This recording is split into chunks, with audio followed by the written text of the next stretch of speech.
എന്റെ കുട്ടിയെ പകരം കൊടുത്തിട്ടാണെങ്കിലും ശിക്ഷയിൽ നിന്ന് എനിക്ക് ഇളവ് ലഭിക്കുമെങ്കിൽ ഞാൻ എന്റെ കുട്ടിയെ കൊടുക്കുമായിരുന്നു. അതിഭയാനകമായ അവസ്ഥ നരകത്തിനുണ്ട്.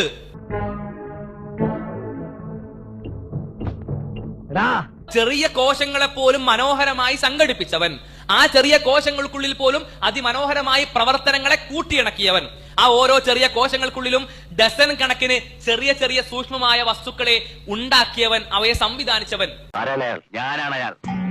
ആ നിയമങ്ങൾ നൽകിയത് അനുസരിക്കാൻ നമ്മൾ ബാധ്യസ്ഥരാണ്. എല്ലാരോടായിട്ട് പറയാന് എന്നെ അനുസരിച്ചും ബഹുമാനിച്ചും ജീവിച്ചാൽ കൊള്ളാം. ഇസ്ലാമിസ്റ്റുകൾ സാധാരണഗതിയിൽ വിശ്വാസത്തിനകത്ത് നിന്ന് സംശയം ഉന്നയിക്കാൻ ശ്രമിക്കുന്ന ആളുകളെ അക്ഷരം മുട്ടിക്കാൻ വേണ്ടി അവർ സ്ഥിരമായിട്ട് ഉപയോഗിക്കുന്ന ചില നമ്പറുകൾ ഡീകോഡ് ചെയ്യാൻ പോവാണ്.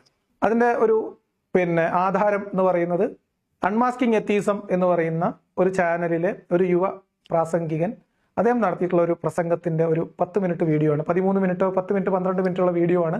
നമ്മൾ ഒരു വിഷയത്തെ സമഗ്രമായിട്ട് സംസാരിക്കുന്നു, അപഗ്രഥിക്കുന്നു എന്നുള്ളത് കൊണ്ട് തന്നെ ആ വീഡിയോ ഏകദേശം പൂർണ്ണമായിട്ട് തന്നെയാണ് നമ്മൾ എടുത്തിട്ടുള്ളത്. അതിനിടയിൽ പറയുന്ന ചില അറബിക് പദങ്ങൾ, അതിന് മലയാളം തുടർന്ന് പറയുന്നുണ്ട് എന്നതുകൊണ്ട് അറബി ഭാഗങ്ങൾ മാത്രമാണ് ഒഴിവാക്കിയിട്ടുള്ളത്. ഇസ്ലാം എന്ന് പറയുന്ന മതത്തിന്റെ അടിസ്ഥാനം, ഞാൻ പല സമയത്തും പറയാറുള്ളത്, അത് ഭയമാണ്. ഭയത്തിൽ അധിഷ്ഠിതമായ, ആ ഭയപ്പെടുത്തുന്നതിന് മുകളിൽ നമ്മൾ ഓഫറായിട്ട് കൊടുക്കുന്ന ചെറിയ പാരിതോഷികം, ഇതൊക്കെ വെച്ചിട്ടാണ് ഇസ്ലാം എന്ന് പറയുന്ന മതം നിലനിൽക്കുന്നത്. അത് രൂപപ്പെട്ടു വന്ന കാലം തൊട്ട് ഇന്നും അത് നിലനിൽക്കുന്നത് അതിന്റെ അടിസ്ഥാനത്തിൽ തന്നെയാണ്. അപ്പോൾ ഇസ്ലാമിസ്റ്റുകളുടെ ഒരു പൊതുവേ ഉള്ള ഒരു ധാരണ, ഞാനത് പറഞ്ഞുകൊണ്ട് തുടങ്ങണം എന്നാണ് ഞാൻ വിചാരിച്ചത്, അത് മറന്നുപോയി, അതുകൊണ്ട് ഇപ്പോൾ പറയാം. ഇവര് സാധാരണഗതിയിൽ പറയുന്ന ഒരു വാദഗതിയാണ്, വിശ്വാസികൾ, പ്രത്യേകിച്ച് ഇസ്ലാം മത വിശ്വാസികൾ പറയുന്ന ഒരു വാദഗതി എന്താണെന്ന് വെച്ചാൽ, അവർക്കിതൊക്കെ അറിയാം, പക്ഷെ അവർ അംഗീകരിക്കൂല.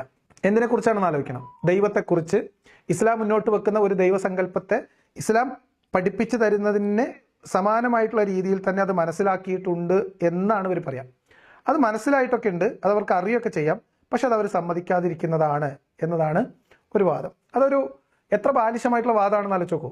ഈ പ്രപഞ്ചത്തെ ഒക്കെ ഇവർ പറയുന്ന പോലെ സൃഷ്ടിച്ച് പരിപാലിക്കുന്ന ഒരു ദൈവമാണ് എന്നും ആ ദൈവം അയച്ച ആളാണ് മുഹമ്മദ് നബി എന്നും ബോധ്യപ്പെട്ടതിന് ശേഷം എല്ലാ മനുഷ്യർക്കും ദൈവം ഇങ്ങനെ ജീവിക്കണം എന്ന് പറഞ്ഞയച്ച ഒരു മാർഗരേഖയാണ് ഖുർആൻ എന്നും അതിന്റെ നിയമമാണ് ഇസ്ലാമിക ശരീഅത്ത് നിയമങ്ങളെന്നും പൂർണ്ണമായ ബോധ്യമുള്ള ഒരു മനുഷ്യൻ അയാളുടെ ഭൗതികമായ ദേഹേച്ഛകൾക്ക് വേണ്ടി അത് അവഗണിച്ച് കളഞ്ഞ് മുന്നോട്ട് പോകുന്നു എന്നുള്ളതാണ് ഇവരുടെ ഒരു വാദം. അവരാണ് കാഫിറുകൾ എന്ന് വിളിക്കുന്നത്. അപ്പൊ ഞാനൊക്കെ ആ ഗണത്തിലുള്ളവരാണെന്നാണ് ഇവർ പറയാം. എത്ര വലിയ അബദ്ധമാണ് ആ വാദമെന്നും എത്ര ബാലിശമായിട്ടുള്ള വാദമാണെന്നും എത്ര അയുക്തികമായിട്ടുള്ള വാദമാണതെന്നും ഏതൊരാൾക്കും മനസ്സിലാവും. പക്ഷെ വിശ്വാസികൾക്ക് അത് മനസ്സിലാവില്ല. കാരണം അവർ വിശ്വസിക്കുന്നത് ശരിയാണ് എന്ന് ഞാൻ സമ്മതിക്കാത്തത് ഒന്നുകിൽ എൻ്റെ അഹങ്കാരം അല്ലെങ്കിൽ എൻ്റെ അജ്ഞത, ഈ 2-3 കാര്യങ്ങളേ ഉള്ളൂ. അല്ലാതെ അവരുടെ വിശ്വാസവും ആ വിശ്വാസം എനിക്ക് ബോധ്യപ്പെടാത്തത് കൊണ്ടാണ് എന്നും അതേപോലെ തന്നെ അവർ പറയുന്ന വാദഗതികൾ യുക്തിഭദ്രമായിട്ട് എനിക്ക് മനസ്സിലാവാത്തതാണ് എന്നും അല്ലെങ്കിൽ എൻ്റെ യുക്തിക്ക് അല്ലെങ്കിൽ എൻ്റെ പഠനത്തിലൂടെ അത് തെറ്റാണ് എന്നും അത് കേവലം മനുഷ്യ സൃഷ്ടിയാണ് എന്നും അതിൻ്റെ വാസ്തവം എന്താണ് എന്നും എനിക്ക് മനസ്സിലായതുകൊണ്ടാണെന്നും ചിന്തിക്കാൻ അവർക്ക് കഴിയില്ല. അങ്ങനെ ചിന്തിച്ചാൽ പിന്നെ അവരില്ലല്ലോ. അപ്പം ഇതാണ് ഒരു വാദം. അതുകൊണ്ട് തന്നെ ഇസ്ലാം മതം ഉപേക്ഷിക്കുന്ന ഒരാൾ ഒരിക്കലും ദൈവത്തെ മനസ്സിലാക്കിയാൽ ഉപേക്ഷിക്കില്ല. ഇസ്ലാം പറയുന്ന പോലത്തെ ഒരു ദൈവമുണ്ട് എന്ന് മനസ്സിലാക്കിയ ഒരാൾ ഒരിക്കലും ഇസ്ലാം ഉപേക്ഷിക്കാൻ പോകുന്നില്ല. എന്ന് പറഞ്ഞാൽ ഇസ്ലാം മതം ഉപേക്ഷിക്കുന്ന ഒരാൾ എന്ന് പറഞ്ഞാൽ ഇസ്ലാം പരിചയപ്പെടുത്തുന്ന ദൈവത്തെ ഒന്നുകിൽ അവർക്ക് അത് എന്താണ് കോലം എന്ന് മനസ്സിലായി, അതല്ലെങ്കിൽ അങ്ങനെ ഒരു ദൈവത്തെ ഉൾക്കൊള്ളാൻ അവർക്ക് കഴിയുന്നില്ല. ഈ 2 കാരണങ്ങൾ കൊണ്ടാണ് വിടുക. ഇനി അതേ സമയത്ത് മതത്തിൽ നിൽക്കുന്നവരാണെങ്കിലോ, മതത്തിൽ നിൽക്കുന്നവർ എങ്ങനെയാണ് നിൽക്കുന്നത് എന്നാണ് നമ്മൾ ഇന്ന് കേൾക്കാൻ പോകുന്നത്. അപ്പൊ അതുമായി ബന്ധപ്പെട്ട് ഈ വിശ്വാസത്തിന്റെ അടിസ്ഥാനം എന്താണ്, എന്തുകൊണ്ട് വിശ്വസിക്കണം, എന്തുകൊണ്ട് അള്ളാഹുവിനെ അനുസരിക്കണം, അനുസരിച്ചില്ലെങ്കിൽ എങ്ങനെ, പ്രബോധനത്തിന്റെ ഒരു രീതിശാസ്ത്രം അതെങ്ങനെയാണ്, അതിന്റെ ക്രമാനുഗതമായിട്ടുള്ള മെത്തേഡ് എന്തായിരുന്നു, ഇപ്പോൾ നമ്മൾ ആധുനിക കാലത്തെ പുതിയ തലമുറയിൽ അതെങ്ങനെയാണ് ഇംപ്ലിമെന്റ് ചെയ്യേണ്ടത്, ഇത്രയും കാര്യങ്ങളാണ് 10 മിനിറ്റ് കൊണ്ട് ഉസ്താദ് പറയാൻ ശ്രമിക്കുന്നത്. നമുക്ക് നേരെ ഇടയ്ക്ക് പോവാം. ഈ സമൂഹത്തെ പറ്റി പൂർണ്ണമായിട്ട് അറിവുള്ള, ഒന്നിനെ പറ്റിയും അറിയില്ല എന്ന് പറയാൻ കഴിയാത്ത, എല്ലാത്തിനെ പറ്റിയും വ്യക്തമായ ധാരണയുള്ള, കാലത്തിന് അതീതനായ അള്ളാഹുവിന് മാത്രമേ നിയമങ്ങൾ നൽകാൻ കഴിയൂ. ആ നിയമങ്ങൾ നൽകിയത് അനുസരിക്കാൻ നമ്മൾ ബാധ്യസ്ഥരാണ്. കാരണം എന്താ? അവനാണ് നമ്മളെ സൃഷ്ടിച്ചത്, അവനാണ് നമ്മളുടെ പൂർണ്ണമായ അധികാരി. ഇത് ഒരുപാട് സാധനം ലോഡ് ചെയ്തിട്ടുള്ള 1-2 സ്റ്റേറ്റ്മെന്റ് ആണ്. അതായത് നമ്മൾ അള്ളാഹുവിനെ അനുസരിക്കണം, അള്ളാഹുവിന്റെ നിയമങ്ങൾ അനുസരിക്കണം എന്നതിന് 2 കാര്യങ്ങളാണ് ഇതിൽ അദ്ദേഹം ഇപ്പൊ പറഞ്ഞിട്ടുള്ളത്. ഒന്ന്, എല്ലാ കാര്യങ്ങളെ കുറിച്ചുള്ള അറിവുള്ള ആള്, എല്ലാ കാര്യങ്ങളും അറിയാവുന്ന ഒരാള്, മനുഷ്യനെ കുറിച്ച് കൃത്യമായിട്ട് അറിയാവുന്ന ഒരാള്, അങ്ങനെ ഒരാള്, അറിവില്ലാത്തതായിട്ട് അദ്ദേഹത്തിന് ഒന്നുമില്ല, അത്തരം ഒരാള് ഉണ്ടാക്കുന്ന നിയമം മാത്രമേ, അദ്ദേഹത്തെ കൊണ്ട് മാത്രമാണ് സമ്പൂർണമായ സമഗ്രമായ ഒരു നിയമം നിർമ്മിക്കാൻ കഴിയൂ എന്നുള്ളതാണ് ഒന്നാമത്തെ വാദം. അതുകൊണ്ട് തന്നെ അദ്ദേഹത്തിനെ നമ്മൾ അനുസരിക്കണം. അദ്ദേഹത്തെ നമ്മൾ അനുസരിക്കുക എന്ന് പറഞ്ഞാൽ ആ ആൾ ആരാണെന്ന് ചോദിച്ചാൽ ഈ ലോകത്തെ മുഴുവൻ സൃഷ്ടിച്ച് പരിപാലിക്കുന്ന ദൈവം. അപ്പൊ ഇത് ഇവരുടെ രണ്ട് ക്ലെയിമാണ്. ഒന്ന്, അള്ളാഹു ആണ് ഈ പ്രപഞ്ചമൊക്കെ സൃഷ്ടിച്ച് പരിപാലിക്കുന്നത്. രണ്ട്, അള്ളാഹുവിന് അല്ലാതെ മറ്റാർക്കും ഇത്രയും വ്യാപകമായ ആഴത്തിലുള്ള അറിവില്ല, അല്ലെങ്കിൽ അള്ളാഹ്ക്ക് അറിയാത്തതായിട്ട് ഒന്നുമില്ല. സർവജ്ഞൻ എന്നാണ് പറയാം. അപ്പൊ അള്ളാഹുവിന്റെ മനുഷ്യനെ കുറിച്ചുള്ള അറിവ് എന്താണെന്ന് കുറച്ച് മുന്നോട്ട് പോകുമ്പോൾ നമുക്ക് മനസ്സിലാവും. ഇനി അള്ളാഹുവിന്റെ ദൈവികത, അള്ളാഹു ആണ് ദൈവം എന്ന അവകാശവാദം, ഇതിനെന്താണ്, ഇതെങ്ങനെയാണ് ഇവർ പ്രൂവ് ചെയ്യാൻ പോകുന്നത് എന്നൊക്കെ നമുക്ക് അറിയണം. കുറച്ച് മുന്നോട്ട് പോകാം. ഖുർആൻ സൂറത്തുൽ ഇൻസാനിൽ പറയുന്നുണ്ട്, മനുഷ്യനറിയോ അവനൊരു കാലഘട്ടം കഴിഞ്ഞു പോയിട്ടുണ്ട്. എന്താണ് ആ കാലഘട്ടത്തിന്റെ പ്രത്യേകത? അവനൊന്ന് സ്മരിക്കാൻ പോലും, അവനൊന്ന് ഓർക്കാൻ പോലും, അവനൊന്ന് ചിന്തിക്കാൻ പോലുമുള്ള അത്രയായിരുന്നില്ല ആ കാലത്ത്. അവൻ വെറും ഒരു പൂജ്യമായിരുന്നു. അള്ളാഹുവിന് മനുഷ്യരെ കുറിച്ചും ബാക്കി എല്ലാ കാര്യങ്ങളെക്കുറിച്ചും പൂർണ്ണമായ അറിവുണ്ട് എന്ന് മനുഷ്യനെ ബോധ്യപ്പെടുത്താൻ അള്ളാഹു പറയുന്ന വാക്കാണ് എന്താ അറിയോ? മനുഷ്യൻ ഒരു കാലഘട്ടം കഴിഞ്ഞു പോയിട്ടുണ്ട്, ആ കാലഘട്ടത്തെക്കുറിച്ച് അവനൊന്നും അറിയില്ല, അന്ന് അവൻ പൂജ്യമായിരുന്നു എന്നാണ്. എന്താ സംഭവം? ജനനത്തിന് മുമ്പ് മനുഷ്യൻ എന്തായിരുന്നു, അല്ലെങ്കിൽ ഗർഭാവസ്ഥയിൽ മനുഷ്യൻ എന്തായിരുന്നു എന്നതിനെ കുറിച്ച് മനുഷ്യൻ ഒന്നും അറിയില്ലായിരുന്നു. ഇതാണ് അള്ളാഹുവിന് എല്ലാം അറിയാം എന്നതിന്റെ ഒരു തെളിവ്. അള്ളാഹുവിനാണ് ഇതൊക്കെ അറിയാം എന്ന് പറയാൻ വേണ്ടിയിട്ടാണ് മനുഷ്യൻ അറിയില്ല എന്ന് വെക്കുന്നത്. നമുക്കറിയില്ല സമം അള്ളാഹ്ക്ക് അറിയാം. ഇതാണ് ലോജിക്ക്. അതൊന്നും കൂടി വിശദമായിട്ട് അദ്ദേഹം പറഞ്ഞു തരും, നമുക്ക് കേൾക്കാം. ആ കാലത്തിന്റെ പ്രത്യേകത എന്താണെന്നറിയോ? നിങ്ങളുടെ ചിത്രം നിങ്ങളുടെ മാതാപിതാക്കൾക്ക് കാണിച്ചു കൊടുത്താൽ ഇതാരാണ് എന്ന് അവർക്ക് അറിയാത്ത കാലമാണത്. നിങ്ങൾ ജനിക്കുന്നതിന് മുമ്പ് നിങ്ങളുടെ പ്രത്യേകതകളെ പറ്റി, നിങ്ങളുടെ പേര് നിങ്ങളുടെ മാതാവിനോ പിതാവിനോ നിങ്ങൾ ഉച്ചവരെന്നോ ഉടയവരെന്നോ വിളിക്കുന്ന ആളുകൾക്കോ മുന്നിൽ പ്രദർശിപ്പിച്ചാൽ ഇതാരാണ് എന്ന് അവർക്ക് തിരിച്ചറിയാൻ കഴിയൂല. അത്രത്തോളം നിങ്ങളില്ലായിരുന്നു. നിങ്ങൾ വെറും ഒരു പൂജ്യമായിരുന്നു, വെറും പൂജ്യം. അതെ, അങ്ങനത്തെ ഒരു അവസ്ഥയിലായിരുന്നു നിങ്ങൾ. ഓക്കെ, അതായത് നമ്മൾ ജനിക്കുന്നതിന്റെ മുമ്പ്, ഞാൻ ജനിക്കുന്നതിന്റെ മുമ്പ് എൻ്റെ ഉപ്പാൻ്റെ അടുത്ത് വന്നിട്ട് ഒരാൾ പറയാണ്, ഇങ്ങനെ ലിയാക്കത്തിന് അറിയോ, എൻ്റെ ഫോട്ടോ ഒക്കെ കാണിച്ചു കൊടുത്ത്, കളർ ഫോട്ടോ ഒക്കെ കാണിച്ചു കൊടുത്താൽ എനിക്കറിയില്ല എന്ന് പറയും. കാരണം അത്രത്തോളം നമ്മൾ പൂജ്യമായിരുന്നു എന്നതാണ് അള്ളാഹുവിന് ഇതൊക്കെ അറിയാം എന്നതിന്റെ ഒരു തെളിവ്. രണ്ടാമത്തെ തെളിവ്. ഇനി അടുത്തത്, ഇതൊക്കെ നിങ്ങൾ എങ്ങനെ താങ്ങുമെന്ന് എനിക്കറിയില്ല. വിശദീകരിക്കാൻ പോലും, വാക്കുകൾ കൊണ്ട് പറയാൻ പോലും പറ്റുന്ന ചെറിയൊരു വസ്തു അല്ലേ, ചെറിയൊരു വസ്തു, അതുപോലല്ലായിരുന്നു നിങ്ങൾ. ആ ചെറിയൊരു വസ്തു പോലും അല്ലായിരുന്നു നിങ്ങൾ. ആ നിങ്ങളെ സൃഷ്ടിച്ചതാരാ? ഞാൻ. അള്ളാഹു തആല പറയാണ്, ഞാനാണ് സൃഷ്ടിച്ചത്. തെറിച്ചു വീഴുന്ന ഒരു ഇന്ദ്രിയത്തുള്ളിയിൽ നിന്ന് അവനെ സൃഷ്ടിച്ചത് ഞാനാണെന്ന് അള്ളാഹു തആല അടുത്ത ആയത്തിൽ പറയുന്നു. അതെ, തെറിച്ചു വീണ ഒരു ഇന്ദ്രിയത്തുള്ളിയിൽ നിന്ന് ഞാനാണ് നിങ്ങളെ സൃഷ്ടിച്ചത്. കണ്ടാൽ അറപ്പുളവാക്കുന്ന ദ്രാവകത്തിൽ നിന്ന് നിങ്ങളെ സൃഷ്ടിച്ചു എന്നാണ് കുറച്ചുകൂടി പറഞ്ഞത്. പിന്നെ നാം അതിനെ ഒരു രക്തക്കട്ടയാക്കി, രക്തപിണ്ഡമാക്കി മാംസപിണ്ഡമാക്കി എന്നൊക്കെ പറഞ്ഞിട്ട് അതിന്റെ ഒരു വളർച്ചയുടെ ഘട്ടങ്ങളൊക്കെ പ്രതിപാദിക്കുന്ന വളരെ ലോകപ്രശസ്തമായിട്ടുള്ള ഖുർആനിലെ ഭ്രൂണശാസ്ത്രം അവിടെ കിടക്കുകയാണ്. അതെങ്ങനെ പരന്ന് കിടക്കുകയാണ്. എങ്ങനെ വേണമെങ്കിലും ഉരുണ്ടുമറിയാവുന്ന അത്രയും വിശാലമായ ഖുർആനി എംബ്രിയോളജി. അതവിടെ നിൽക്കട്ടെ. ഇതിൽ നിന്ന് തന്നെ അള്ളാഹുവിന്റെ മനുഷ്യനെ കുറിച്ചുള്ള അറിവിന്റെ ഒരു ആഴം നമുക്ക് മനസ്സിലാവും. ഇനി ഇതൊന്നും അല്ലാതിരുന്ന ഒരാളെ, നിങ്ങൾക്ക് ജനിക്കുന്നതിന് മുമ്പ് നിങ്ങൾ എന്തായിരുന്നു എന്നറിയില്ല, കേവലമായ ഒരു ഇന്ദ്രിയത്തുള്ളിയിൽ നിന്ന് ഇന്ന് കാണുന്ന നിങ്ങളെ ഉണ്ടാക്കിയത് ആരാണ് എന്ന് നിങ്ങൾക്ക് അറിയുമോ എന്ന് ചോദിക്കുന്നിടത്താണ് വരവേൽപ്പനല്ലേ. ആ സിനിമയുടെ പേര് വരവേൽപ്പാണോ അതോ ഇനി സന്മനസ്സുള്ളവർക്ക് സമാധാനം, സിനിമയുടെ പേര് മാറിപ്പോ. അവിടെ വന്നിട്ട് ചോദിക്കില്ലേ, ഇതൊക്കെ ഉണ്ടാക്കി തന്നത് ആരാണ് അയാൾ? ഞാനാണ് അയാൾ. ആകാശത്തേക്ക് ചൂണ്ടിയിട്ട് മുഹമ്മദ് നബി ഇങ്ങനെ പറയാണ്, ഈ ആകാശത്തെ തൂണുകളില്ലാതെ വിരിച്ചു നിർത്തിയിരിക്കുന്നവൻ അവനാണ് അള്ളാഹു. ആകാശത്ത് നിങ്ങൾക്ക് മഴ വർഷിച്ചു തരുന്നില്ലേ, അവനാണ് അള്ളാഹു. ഒന്നുമല്ലായ്കയിൽ നിന്ന് നിങ്ങളെ ഉണ്ടാക്കിയെടുത്തില്ലേ, അവനാണ് അള്ളാഹു. മരുഭൂമിയിൽ മഴ വർഷിക്കുമ്പോൾ അവിടെ വിത്തുകൾ മുളപ്പിക്കുന്നില്ലേ, അവനാണ് അള്ളാഹു. ഇതെങ്ങനെ സംഭവിക്കുന്നതെന്നല്ല, ഇതൊക്കെ ചെയ്യുന്നത് ഞാനാണ് എന്ന ഒരു സ്വയം വീരസ്യം പറച്ചിൽ മാത്രമാണ് അള്ളാഹു. ഇനി ഇത് ആരാ പറയുന്നത്? അള്ളാഹു ആണോ? അല്ല, അള്ളാഹ് നബിനോട് പറയാണ്, കുൽ, നബിയെ താങ്കൾ പറയുക. എന്നിട്ട് നബി പറയും, നബി പരിചയപ്പെടുത്തുന്ന അള്ളാഹുവിനെ. ഇതാണ് തെളിവിട്ടോ. അപ്പോ അള്ളാഹു ഈ പ്രപഞ്ചം സൃഷ്ടിച്ചു, എല്ലാം അറിയുന്നവൻ.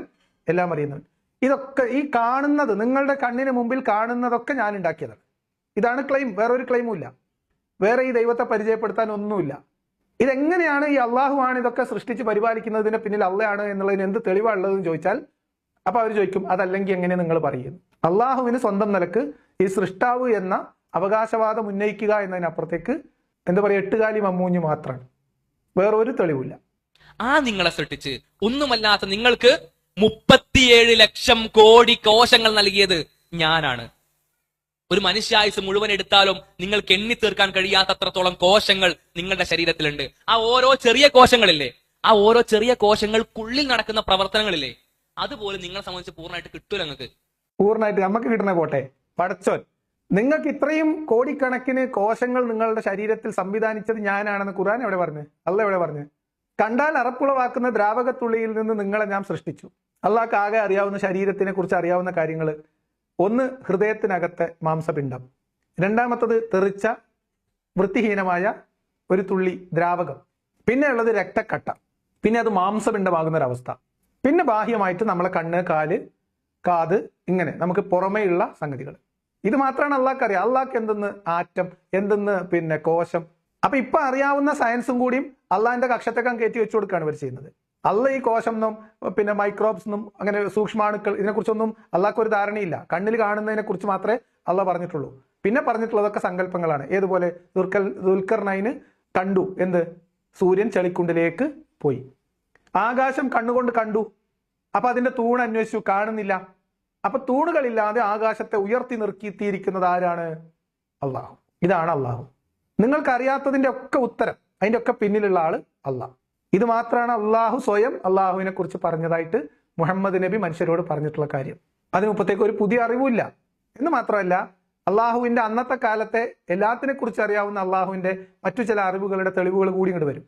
ഇപ്പൊ ഇദ്ദേഹം ഈ പിന്നെ ലക്ഷക്കണക്കിന് കോടിക്കണക്കിന് കോശങ്ങൾ എന്നൊക്കെ പറഞ്ഞിട്ട് അത് നാം സൃഷ്ടിച്ചു എന്നൊക്കെ പറഞ്ഞാല്, തലച്ചോറിനെ 3 പീസ് 2 ഭാഗമാക്കി പകുത്ത് അതിൽ ഇന്ന ഭാഗങ്ങൾക്ക് ധർമ്മങ്ങൾ കൊടുത്തത് ആരാണ്? അള്ളാഹു ആണെന്നൊക്കെ അദ്ദേഹത്തിന് പറയാം. അള്ളാഹ് എന്ന് അറിഞ്ഞിട്ടില്ല, മുഹമ്മദ് നബി അറിഞ്ഞിട്ടില്ല. ഇപ്പൊ ശാസ്ത്രീയമായിട്ട് പഠിച്ച ആൾക്കാർക്കൊക്കെ ഇതൊക്കെ ഏതെങ്കിലും ഒരു ഖുർആൻ വചനത്തിന്റെ താഴെ കൊണ്ടുപോയി തൂക്കിയിടാം. ഇതാണ് ഇവർ സ്ഥിരമായിട്ട് ചെയ്യുന്ന ഒരു പരിപാടി. അല്ലാതെ അള്ളാഹ്ക്ക് ഇതിനെ കുറിച്ചൊന്നും വലിയ ധാരണ ഉണ്ടായിരുന്നില്ല. അള്ളാഹ്ക്ക് ധാരണ ഉണ്ടായിരുന്നില്ല എന്ന് പറഞ്ഞാൽ അതിന്റെ അർത്ഥം മുഹമ്മദ് നബിക്ക് അറിയുമായിരുന്നില്ല എന്നാണ്. അന്ന് ആ നാട്ടിൽ കിട്ടാവുന്ന അറിവുകളൊക്കെ പരമാവധി മുഹമ്മദ് പറഞ്ഞിട്ടുണ്ട്. അത് തന്നെ അന്വേഷിച്ചിട്ട് കിട്ടാതെ മാസങ്ങളോളം നാളെ പറയാം എന്ന് പറഞ്ഞ ഒരു കാര്യത്തിന് ഉത്തരം കൊടുക്കാൻ കഴിയാതെ 1 മാസത്തിലധികം സമയം ചുറ്റിച്ചത് അറിയാൻ പറ്റും. പിന്നെ നമുക്ക് ഖുർആനിൽ തന്നെ അതിന്റെ തഫ്സീറിൽ തന്നെ അതിന്റെ തെളിവുകൾ കിടക്കുന്നുണ്ട്. ഈ 8 മമ്മൂഞ്ഞിന്റെ അവകാശവാദത്തിനപ്പുറത്തേക്ക് ഒരു തെളിവും അള്ളാഹു സ്വയം വെളിപ്പെടുത്തിയിട്ടില്ല. നിങ്ങളെ കണ്ണിന് മുമ്പിൽ കാണുന്നതൊക്കെ ഞാൻ ഉണ്ടാക്കിയതാണ് എന്ന് അവകാശവാദം. അതിപ്പോ ഏത് ദൈവത്തിനും പറഞ്ഞൂടെ? ബ്രഹ്മാവാണെന്ന് പറയാം, യാഹുവയാണെന്ന് പറയാം, ആർക്കും പറയാം. അങ്ങനത്തെ ഒരു തെളിവില്ലാത്ത ക്ലെയിം മാത്രമാണ് ഇസ്ലാം മുന്നോട്ട് വെച്ചിട്ടുള്ളത് ദൈവത്തിന്റെ തെളിവായിട്ട്. വേറൊന്നും ഇല്ല. ഇനി അടുത്തത്, അപ്പൊ ചെറിയ കോശങ്ങളെ പോലും മനോഹരമായി സംഘടിപ്പിച്ചവൻ, ആ ചെറിയ കോശങ്ങൾക്കുള്ളിൽ പോലും അതിമനോഹരമായി പ്രവർത്തനങ്ങളെ കൂട്ടിയിണക്കിയവൻ, ആ ഓരോ ചെറിയ കോശങ്ങൾക്കുള്ളിലും ഡസൻ കണക്കിന് ചെറിയ ചെറിയ സൂക്ഷ്മമായ വസ്തുക്കളെ ഉണ്ടാക്കിയവൻ, അവയെ സംവിധാനിച്ചവൻ. ആരാണ് അയാൾ? ഞാനാണ് അയാൾ. ചോദ്യ ഉത്തരം ഒരാൾ തന്നെയാണ് പറയും. ഇതാണ് അതിന്റെ കഥ.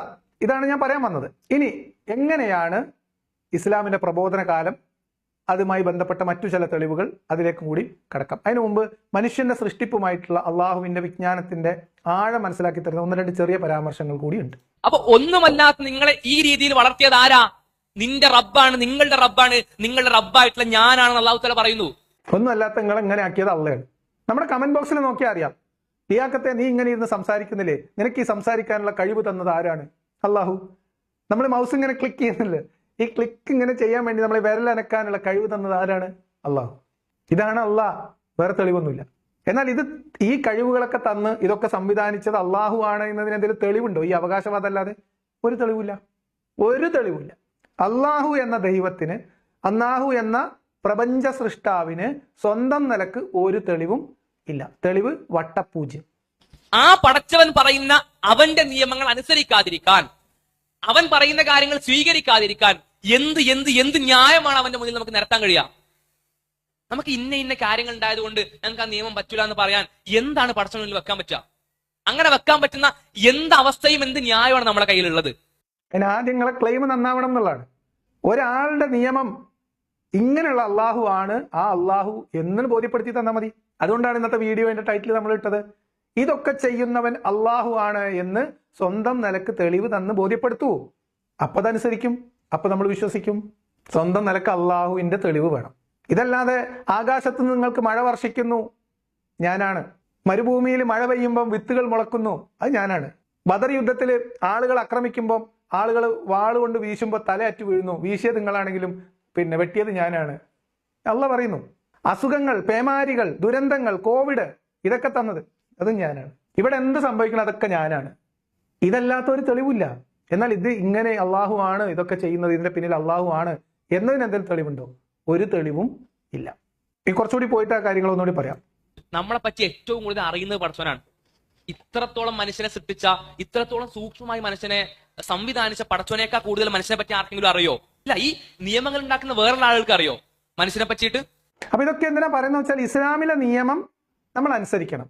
അതിന്റെ കാരണം ഇസ്ലാമിലെ നിയമം അള്ളാഹിന്റെ അടുത്തുള്ളതാണ്. ആ അള്ളാഹുവിന്റെ വിശേഷണങ്ങളാണ് ഇത്ര നേരം പറഞ്ഞത്. ഇതൊക്കെ സൃഷ്ടിച്ച് പരിപാലിക്കുന്നു, ഏറ്റവും കൂടുതൽ അറിയാവുന്നവൻ, എല്ലാ കാര്യവും അറിയാവുന്നവൻ. അതുകൊണ്ട് അത്തരം ഒരാൾ ഉണ്ടാക്കിയ നിയമം മാത്രമേ ശരിയാവുള്ളൂ. മനുഷ്യന്മാർ നിർമ്മിച്ചാൽ ശരിയാവില്ല, വേറെ ദൈവങ്ങളുടെ നിയമങ്ങൾ ശരിയാവില്ല, അള്ളാഹിന്റെ നിയമം മാത്രമേ ശരിയാവുള്ളൂ. ഇനി അള്ളാഹ്ക്ക് ഇത്രയും സൂക്ഷ്മമായിട്ടുള്ള അറിവ് ഉണ്ട്. അതുകൊണ്ട് ആ ഇങ്ങനെയുള്ള അള്ളാഹു നിർമ്മിച്ച നിയമങ്ങൾ നമ്മൾ അനുസരിക്കാതിരിക്കുക നമ്മൾക്ക് എന്ത് ന്യായമാണുള്ളത് എന്ന കുറെ അവകാശവാദങ്ങൾ, ഒരു തെളിവില്ലാത്ത അവകാശവാദങ്ങൾ കുത്തി നിറച്ച ഒരു ഭാണ്ഡത്തിന്റെ തലയിൽ കെട്ടിവെച്ച ഒരു നൂല് മാത്രമാണ് ഇസ്ലാം എന്ന് പറയുന്ന ഈ ശരീഅത്ത്. വേറെ എന്തെന്നുള്ളത് എനിക്ക് ബോധ്യപ്പെടാത്തത് കൊണ്ടാണ്. ബോധ്യപ്പെട്ടവർ വിശ്വസിക്കും, തീർച്ചയായിട്ടും വിശ്വസിക്കും. എനിക്ക് ബോധ്യപ്പെട്ട ഞാൻ വിശ്വസിക്കും. ഇനി മനുഷ്യന്റെ സൂക്ഷ്മമായ അറിവുണ്ട് അള്ളാഹ്ക്ക് എന്നതിന് വേറെ ഒരു യമണ്ടൻ തെളിവും കൂടി ഉണ്ട്. അതും കൂടി കേട്ടോളി. പടച്ചവൻ തന്നെ ചോദിക്കുന്നുണ്ട്, ഇന്നഹു അലീമും ബിദാത്തി സുദൂർ. അള്ളാഹുവിന് നിങ്ങളുടെ മനസ്സിലുള്ളത്, നിങ്ങളുടെ നെഞ്ഞങ്ങൾക്കുള്ളത് ഉള്ളിലുള്ളത് അറിയാം. അലാ യഅലമു മൻ ഖലഖ്. നിങ്ങൾ എന്താണ് വിചാരിച്ചിരിക്കുന്നത്? നിങ്ങളുടെ മനസ്സിലുള്ളത് അള്ളാഹു തആലക്ക് അറിയില്ല എന്നാണോ? അവൻ ആരാണ്?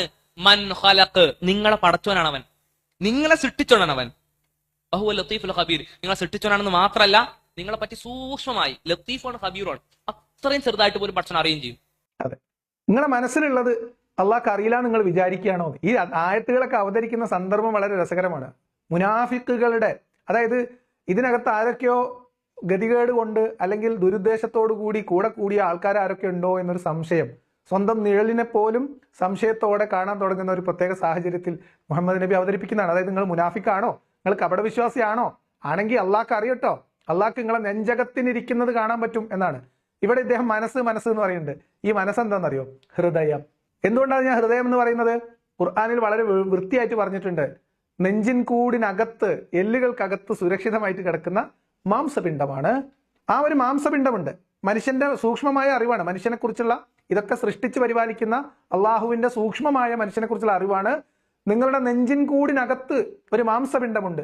ആ മാംസപിണ്ഡമാണ്, അതിലുള്ളതൊക്കെ അള്ളാഹ്ക്ക് അറിയാം. കാരണം അതാണ് എന്ത്? ചിന്തയുടെ കേന്ദ്രം. അതാണ് അക്ബർ സാഹിബ് പറഞ്ഞത് ഹൃദയത്തിന് ഉള്ളിൽ ഒരു തലച്ചോറുണ്ട് എന്ന് പറയാൻ കാരണം. എന്താ കാരണം?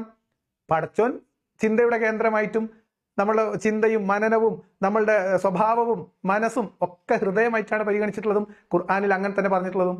അത് നമ്മളെ ഈ എന്താ പറയുക, ഭ്രൂണശാസ്ത്രം പറയുമ്പോൾ മുതുകല്ലിന്റെ അവിടുത്തെ അങ്ങോട്ടും ഇങ്ങോട്ടും ഘടിപ്പിക്കാൻ പറ്റാത്ത തരത്തിൽ കൃത്യമായിട്ട് അങ്ങ് പറഞ്ഞു വെച്ചിരിക്കുകയാണ്. അതുകൊണ്ട് മറ്റൊരു കാര്യം പറഞ്ഞാൽ ആ ഹൃദയം നിങ്ങളുടെ വാരിയലിൽ അകത്ത്, നെഞ്ചിൻ കൂടിനകത്തൊരു മാംസപിണ്ഡമുണ്ട്. അത് നന്നായാൽ എല്ലാം നന്നായി എന്നാണ്. എന്താ അതിന്റെ അർത്ഥം? അപ്പൊ മനുഷ്യനെ കുറിച്ച് സൂക്ഷ്മമായി അറിയാവുന്ന പടച്ചോൻ മനുഷ്യനെ കുറിച്ച് പറയുന്നത്, മനസ്സ് എന്നൊക്കെ പറയുന്നത് നെഞ്ചിൻ കൂടിനകത്തുള്ള മാംസപിണ്ഡം ആണ്. ഹൃദയത്തിലെ തലച്ചോറ്, ഹൃദയത്തിനകത്തൊരു തലച്ചോറ് കേട്ടുകണ, ഹൃദയത്തിനകത്തൊരു തലച്ചോറുണ്ടെന്ന് ഹൃദയശാസ്ത്രജ്ഞന്മാരാ പറയണത്. കേട്ടുകണ. ഈ ഹൃദയശാസ്ത്രം സംവിധാനിച്ച ആളാരാ അറിയോ? ഞാൻ, അള്ളാഹു. അള്ളാഹ്ക്ക് പിന്നെ അങ്ങനെയാണ്, എന്ത് പറഞ്ഞാലും അതൊക്കെ ഞാൻ തന്നെ ഒക്കെ നമ്മൾ അല്ലാത്തതൊന്നും ഇവിടെ ഒന്നും സംവിധാനിച്ചിട്ടില്ല ആരും. അപ്പൊ ഇതാണ് അള്ളാഹുവിന്റെ സൂക്ഷ്മമായിട്ടുള്ള അറിവ്. അപ്പൊ ഇത്രയൊക്കെ പറഞ്ഞ എന്തിനറിയോ? നിങ്ങൾക്ക് അള്ളാഹുവിന്റെ നിയമം അംഗീകരിക്കാതെ വേറെ ഒരു ഓപ്ഷൻ ഇല്ല. അപ്പൊ നിങ്ങൾക്ക് അള്ളയാണ് ഇതിന്റെയൊക്കെ പിന്നിൽ നിന്ന് മനസ്സിലായില്ലേ? ഇനി എന്തിനാണ് നിങ്ങൾ മടിച്ചു നിൽക്കുന്നത് ഇസ്ലാം സ്വീകരിക്കാനും ഇസ്ലാമിന്റെ നിയമങ്ങൾ അനുധാവനം ചെയ്യാനും? രണ്ടാമത്തെ കാര്യം, നമുക്കെല്ലാം നൽകിയവനാണ് പടച്ചവൻ. അവനോടുള്ളതിനേക്കാൾ വലിയ ഉത്തരവാദിത്തം നമുക്ക് ആരോടുമില്ല. ഈ പടച്ചവനെയാണ് നമ്മൾ ആരാധിക്കേണ്ടത്. ആരാധിക്കുന്നതിനേക്കാൾ ഈ പടച്ചവനെയാണ് നമ്മൾ അനുസരിക്കേണ്ടത് എന്ന ബോധ്യം ഇതേ രൂപത്തിൽ എന്തുകൊണ്ട് എന്ന ചോദ്യത്തിന് ഉത്തരം നൽകിക്കൊണ്ട് നമ്മൾ അടുത്ത തലമുറക്ക് പഠിപ്പിച്ചു കൊടുക്കേണ്ടതുണ്ട്, നിർബന്ധമാണ്. അപ്പൊ ഖലാസ്. അപ്പൊ ഈ രൂപത്തിൽ രണ്ടാമത്തെ അവകാശവാദം, ഈ നിങ്ങൾ കാണുന്നതൊക്കെ ഒരുക്കി തന്നത്, ക്രമപ്പെടുത്തിയത് അള്ളയാണെന്നല്ല, നിങ്ങൾക്ക് എന്തൊക്കെ ഉണ്ടോ അതൊക്കെ തന്നത് അള്ളയാണ്. ശ്വസിക്കാനുള്ള വായു, കുടിക്കാനുള്ള വെള്ളം, അല്ലേ, മൂത്രമൊഴിക്കാനുള്ള സംവിധാനങ്ങൾ, ഭക്ഷണം കഴിച്ചാൽ അത് ദഹിക്കാനുള്ള സംവിധാനങ്ങൾ എല്ലാം ഒരുക്കി തന്നത് അള്ളാഹു. നിങ്ങൾക്ക് എന്തൊക്കെ ഉണ്ടോ എന്താ പറയാ, ഉള്ളതൊക്കെ തന്നത് അള്ളയാണ്. ഒരു ചെലവില്ലല്ലോ, അതൊക്കെ ഞാൻ തന്നെ. ഇതാണ് രണ്ടാമത്തെ ക്ലെയിം. അതുകൊണ്ട് നിങ്ങൾ എന്ത് ചെയ്യണം? അള്ളാഹുവിനെ അനുസരിച്ച്. ഇതന്നെയുള്ളൂ, വേറെ ഒരു തെളിവില്ല. ഞാൻ ഇത്ര നേരം പറഞ്ഞത് ആവർത്തന വിരസതയായിട്ട് തോന്നും, പക്ഷെ വിശ്വാസികൾ ഇത് ശരിക്കും മനസ്സിലാക്കുക. ഇതിനൊക്കെ ഇദ്ദേഹം പറഞ്ഞ ഈ അവകാശവാദങ്ങൾക്ക് ഉപോത്ബലകമായിട്ടുള്ള വല്ല തെളിവുകളും നിങ്ങൾക്ക് മുന്നോട്ട് വെക്കാനുണ്ടാവും? ഒരു തെളിവില്ല. അദ്ദേഹം പറഞ്ഞ ഒരു ഭാഗം ഞാൻ വിട്ടുപോയി, അതുകൂടി ഒന്ന് കേട്ടിട്ടൊന്ന് മറുപടി പറയാം. രണ്ടാമത്തെ കാര്യം, നമുക്കെല്ലാം നൽകിയവനാണ് പടച്ചവൻ. അവനോടുള്ളതിനേക്കാൾ വലിയ ഉത്തരവാദിത്തം നമുക്ക് ആരോടുമില്ല. ഈ പടച്ചവനെയാണ് നമ്മൾ ആരാധിക്കേണ്ടത്. ആരാധിക്കുന്നതിനേക്കാൾ ഈ പടച്ചവനെയാണ് നമ്മൾ അനുസരിക്കേണ്ടത് എന്ന ബോധ്യം ഇതേ രൂപത്തിൽ എന്തുകൊണ്ട് എന്ന ചോദ്യത്തിന് ഉത്തരം നൽകിക്കൊണ്ട് നമ്മൾ അടുത്ത തലമുറക്ക് പഠിപ്പിച്ചു കൊടുക്കേണ്ടതുണ്ട്, നിർബന്ധമാണ്. അതാണ്. അപ്പൊ എന്താണ് വേറൊരു പ്രധാനപ്പെട്ട കാര്യം? ഇങ്ങനെയാണ് പടച്ചോൻ എന്നുള്ളതുകൊണ്ട് നമ്മൾ അവനെ അനുസരിക്കണം. ആരാധിക്കണം എന്ന് മാത്രമല്ല, അനുസരിക്കണം എന്ന് മാത്രമല്ല, ആ പടച്ചോനുള്ളതിനേക്കാളും വേറൊരു ഉത്തരവാദിത്തം നമുക്ക് ആരോടുമില്ല. ആരോടില്ല പറഞ്ഞാൽ ആരോടുമില്ല. സ്വന്തം വാപ്പയായാലും ഉമ്മയായാലും സഹോദരങ്ങളായാലും അയൽവാസിയായാലും കൂടെ മീൻസ് നമ്മുടെ ചുറ്റുവട്ടത്തുള്ള മനുഷ്യരായാലും പടച്ചോനോടാണ് കമ്മിറ്റ്മെന്റ്, മനുഷ്യന്മാരോടില്ല. മനുഷ്യന്മാരെ സ്നേഹിക്കേണ്ടത് അള്ളാഹുവിന് വേണ്ടിയാണ്, മനുഷ്യന്മാരെ വെറുക്കേണ്ടതും അള്ളാഹുവിന് വേണ്ടിയാണ്. നിങ്ങളൊരു നല്ല കാര്യം ചെയ്യണം അള്ളാഹുവിന് വേണ്ടിയാണ്, നിങ്ങളൊരു തെറ്റ് ചെയ്യാതിരിക്കണത് അള്ളാഹുവിന് വേണ്ടിയാണ്. അതിലേക്ക് നമ്മൾ അവസാനം വരും. അപ്പൊ ഇതാണ് ഇസ്ലാമിന്റെ വിശ്വാസം. ഇനി എന്ത് ചെയ്യണം? ഇങ്ങനെ ഒരു വിശ്വാസമാണ് നമ്മൾ പുതിയ തലമുറയിലേക്ക് പകർന്നു കൊടുക്കേണ്ടത്. അതെന്തുകൊണ്ടാണ്? അത് മുഹമ്മദ് നബിയുടെ പ്രബോധന കാലത്തെ ഒരു ഫ്ലാഷ് ബാക്ക് പറഞ്ഞുകൊണ്ട് ഉസ്താദ് നമുക്ക് പറഞ്ഞുതരാം. ഇസ്ലാമിന്റെ പ്രബോധന കാലഘട്ടം ഒന്ന് പരിശോധിച്ച് നോക്കാം. പ്രവാചകൻ എന്താ ആദ്യം എന്ന് പറഞ്ഞ് ഒരുപാട് തിന്മകളെ സമൂഹത്തിൽ ഉണ്ടായിരുന്നു. വ്യഭിചാരികൾ ഉണ്ടായിരുന്നു, കള്ളുകുടിയന്മാരുണ്ടായിരുന്നു. ഈ വ്യഭിചാരികളോടും കള്ളുകുടിയന്മാരോടും വന്നിട്ട് നിങ്ങൾ ആദ്യം വ്യഭിചാരം നിർത്തണം എന്നാണോ പ്രവാചകൻ പറഞ്ഞ്? കള്ളുകൂടി നിർത്തണം എന്നാണോ പ്രവാചകൻ പറഞ്ഞ്? ആയിഷ ബീവി റിപ്പോർട്ട് ചെയ്യുന്നുണ്ട്. ആയിഷ ബീവിയുടെ റിപ്പോർട്ടിൽ നമുക്ക് കാണാൻ കഴിയും, പ്രവാചകൻ ആദ്യം വന്ന് ഈ സമൂഹത്തോട് നിങ്ങൾ വ്യഭിചാരവും മദ്യപാനവും ഉപേക്ഷിക്കണമെന്ന് പറഞ്ഞിരുന്നുവെങ്കിൽ പ്രവാചകന് അവർ ഒരു വിലയും കൊടുക്കാതെ തള്ളിയിരുന്നു എന്നാണ് ആയിഷ ബീവി പറയുന്നത്. ഇതിൽ നിന്ന് ഇവിടെ മുതൽ ഇനി പറയുന്ന കാര്യത്തിൽ നിന്ന് മുഹമ്മദിന്റെ ലക്ഷ്യം എന്തായിരുന്നു എന്ന് വളരെ ക്ലിയർ ആയിട്ട് കിട്ടും. ഇസ്ലാമിന്റെ പ്രബോധന കാലഘട്ടത്തിന്റെ തുടക്ക കാലഘട്ടത്തിൽ മുഹമ്മദ് കള്ളു കുടിക്കരുത്, വ്യഭിചരിക്കരുത് എന്ന് പറഞ്ഞില്ല എന്നാണ്. അത് പറയാതിരുന്നത് കൊണ്ട് എന്തുകൊണ്ടാ? അത് പറഞ്ഞിട്ട് കാര്യമില്ല, മുഹമ്മദിനെ ആരും അനുസരിക്കൂല. എന്തുകൊണ്ടാ? കള്ളു കുടിക്കുന്നത് നല്ലതാണെന്ന് അവർക്ക് ബോധമുള്ളത് കൊണ്ടാണോ? അല്ല. പിന്നെ ഇവർ പറയുന്നത് പോലെ അവിടെ ആകെ പ്രശ്നമായിരുന്നു എന്നൊരു വാദം ഇവർക്കുണ്ട്. ഇന്ന് ജീവിക്കുന്ന ഒരു ഇസ്ലാമിക സമൂഹത്തെക്കാൾ ജനാധിപത്യ രീതിയിലുള്ള കുറച്ചുകൂടി മാന്യതയുള്ള ആ കാലഘട്ടത്തിന്റെ അറിവിന്റെ പരിമിതി അവർക്കുണ്ടായിരുന്നു. ഗോത്രം എന്ന നിലക്കുള്ള അവരുടെ മറ്റു ഗോത്രങ്ങളോടുള്ള ഇടപാടുകളിലൊക്കെ വ്യത്യാസം ഉണ്ടായിരുന്നു. ആധുനിക സമൂഹത്തിന്റെ അറിവുകൾ മാറ്റി വെച്ച് കഴിഞ്ഞാൽ നമ്മളൊന്ന് താരതമ്യം ചെയ്ത് നോക്കിയാൽ മുഹമ്മദ്, ഈ പറയപ്പെടുന്ന അള്ളാഹിന്റെ നിയമം കൊണ്ടുവന്ന മുഹമ്മദിന്റെ ജീവിതവും മുഹമ്മദ് വരുന്ന സമയത്ത് അവിടെ ഉണ്ടായിരുന്ന മക്കക്കാരായിട്ടുള്ള മുഹമ്മദിന്റെ സമൂഹം അവരുടെ ഒരു രീതിയും കൂടി പരിശോധിച്ചു കഴിഞ്ഞാൽ എത്രയോ മികച്ച സമൂഹമായിരുന്നു. ഇവർ ഈ പറയുന്ന തിന്മകൾ എന്ന് പറയുന്നത് അള്ളാഹുവിന്റെ നിയമത്തെ വെച്ച് തട്ടിച്ചു നോക്കുമ്പോഴാണ്. ഉദാഹരണത്തിന് അവിടെ ഉണ്ടായിരുന്ന ഒരു വലിയ തിന്മയാണ് വളർത്തുമക്കളെ സ്വന്തം മക്കളെ പോലെ കാണുക എന്ന് പറയും. അത് അവിടെ ഉണ്ടായിരുന്ന ഒരു തിന്മയായിട്ടാണ് ഇവർ കാണുന്നത്, അതൊരു മോശം കാര്യമായിട്ടാണ് ഇവർ കാണുന്നത്. ആ തിന്മ ചെയ്ത ആളാണ് മുഹമ്മദ്. ഒരു അടിമയെ സ്വതന്ത്രനാക്കി സ്വന്തം മകനാണെന്ന് പ്രഖ്യാപിച്ചു, ഖുറൈശികളെ സാക്ഷി നിർത്തി പ്രഖ്യാപിച്ചു. പിന്നെ ആ തിന്മ ഇല്ലാതാക്കാൻ വേണ്ടി, അവിടുന്ന് ആ തിന്മ ഒഴിവാക്കാൻ വേണ്ടി പടച്ചോൻ എന്തൊക്കെ കഷ്ടപ്പെട്ട് നിങ്ങൾക്കറിയോ?